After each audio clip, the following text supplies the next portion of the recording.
Hello friends, अक्षर Anisha channel पे आपका बहुत बहुत स्वागत है दोस्तों। तो जैसे कि पिछली वीडियो में थोड़ा सा पढ़ा था, जॉर्ज ग्रियर्सन की रचना थी the modern vernacular literature of the northern Hindustan. क्या थी दोस्तों? The modern vernacular literature of northern Hindustan. Hindi साहित्य की प्रथम इतिहास लेखन करने का जो प्रयास किया था वो गारसादा तारसी ने किया था दोस्तों। हिंदी साहित्य के प्रथम इतिहास लेखन करने का प्रयास किसने किया था फ्रेंड्स? गारसादा तारसी ने किया था। गारसादा तारसी एक फ्रेंच लेखक थे। अगर आपसे पूछा जाएगा कि गारसादा तारसी कैसे लेखक थे, तो गारसादा तारसी जो है वो एक फ्रेंच लेखक थे। मिश्र बंधु विनोद 4 भाग में प्रकाशित हुई थी।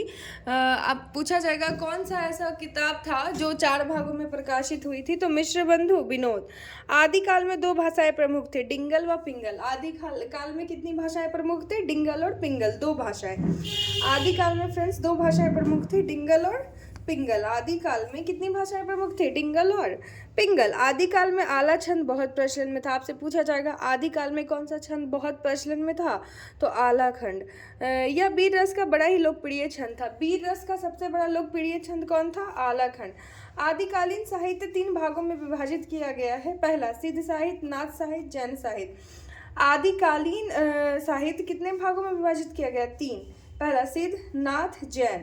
ये धर्म के आधार पे था। कौन? सिद्ध साहित्य। रामचंद्र शुक्ल ने 12 ग्रंथों की बात कही, जिसमें से रासो काव्य जो है वो वीरता के आधार पे है।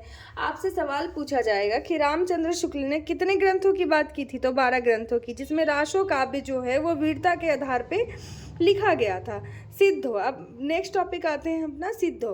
सिद्धो का मतलब होता है फ्रेंड्स, आदिकाल में प्राचीन काल के संत योगी या सिद्ध पुरुष जो आध्यात्मिक और तांत्रिक साधनों में निपुण थे, मतलब कंप्लीटेड जो साधना करते थे, आध्यात्मिक थे, तांत्रिक साधनों में एक्सपर्ट थे, उसी को हम सिद्ध कहते हैं। सिद्धों की संख्या 84 मानी जाती है और इन सिद्धों द्वारा जन भाषा में लिखा गया साहित्य सिद्ध साहित्य कहला। सिद्ध कवियों की रचनाएं 2 रूपों में मिलती है, दोहा, कोश, चर्या पद। सिद्ध कवियों की रचनाएं जो है दोस्तों वो कितने रूपों में मिलती है? 2 रूपों में, दोहा, कोश और चर्या पद। सिद्ध कवियों की जो रचनाएं हैं वो 2 रूपों में मिलती है, दोहा, कोश और चर्या पद। हिंदी साहित्य में सर्वमान्य तरीके से पहला कवि जो है सरहपा को माना गया है। आपसे पूछा जाएगा कि हिंदी साहित्य में सर्वमान्य तरीके से पहला कवि किसको माना गया है? सरहपा को। इसको सॉरी फ्रेंड्स, फ़ोन में कुछ प्रॉब्लम आ गई थी। आगे पढ़ते हैं। हिंदी साहित्य में सर्वमान्य तरीके से पहला कवि किसको माना जाता है? सरहपा को माना गया है। इसको बोलने वाले पहले राहुल सांकृत्यानंद थे। पा का मतलब होता है सिद्ध। जैसे सिद्धों की संख्या 84 थी। 84 में इनकी जो संख्या थी, इनकी जो भाषा थी, इसको संध्या भाषा थी। क्या थी? संध्या।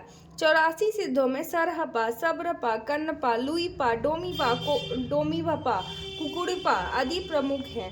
पा का मतलब क्या होता है? सिद्ध होता है। सरहपा प्रथम सिद्ध माने जाते थे। नाथ साहित्य में 9 नाथ हुए, जिसमें से 100वीं सदी के अंत में शैव धर्म एक परिवर्तित रूप में आरंभ हुआ, जिसे नाथ पंथ या हठ योग कहा जाता है।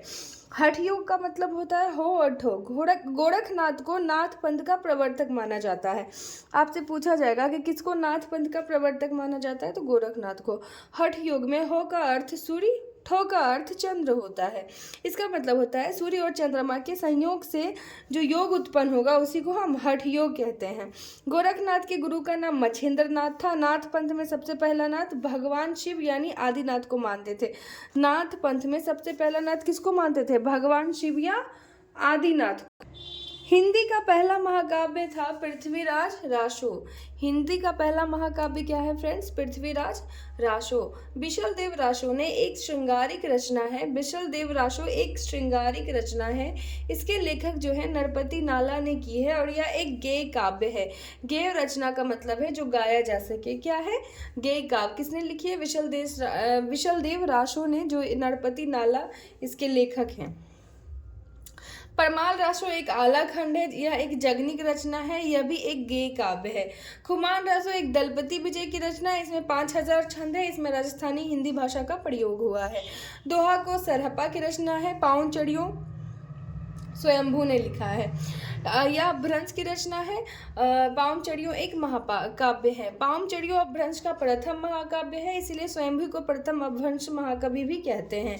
जयमयंक, जस चंद्रिका, मधुकर, श्रावकाचार्य, देवसेन, योगाचार्य, डोमीपा, चर्यापद, सब्रपा, वर्णा रत्नाकर, ज्योतिश्वर ठाकुर, संदेश राहक अब्दुल रहमान, संदेश रासक अब्दुल रहमान, संदेश रासक अब्दुल रहमान, वर्णा रत्नाकर, ज्योतिश्वर ठाकुर, चर्यापद, सब्रपा, श्रावकाचार्य, देवसेन, योगाचार्य, डोम्यपा, जयमयंक, जस चंद्रिका, मधुकर। पावमचरियों अपभ्रंश का प्रथम महाकाव्य, इसलिए स्वयंभू को प्रथम अपभ्रंश का महाकवि कहते हैं। प्रथम अपभ्रंश का जो महाकवि कहते हैं किसको कहते हैं? स्वयंभू को।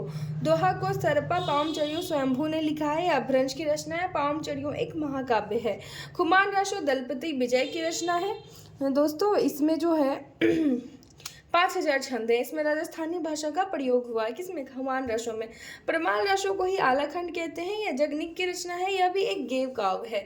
गेय काव्य मतलब मैंने बताया जो गाया जा सके। विशल देव राशो एक श्रृंगारिक रचना है और यह नरपति नाला ने लिखी है। विशल देव राशो एक श्रृंगारिक रचना है। हिंदी के पहले महाकाव्य पृथ्वीराज रासो है।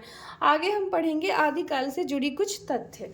उसके बाद धीरे धीरे बैक टू बैक फिर भक्ति काल, रीति काल, सारी काल्स आएंगे। ठीक है फ्रेंड्स, तो मिलते हैं नेक्स्ट वीडियो में। Thank you.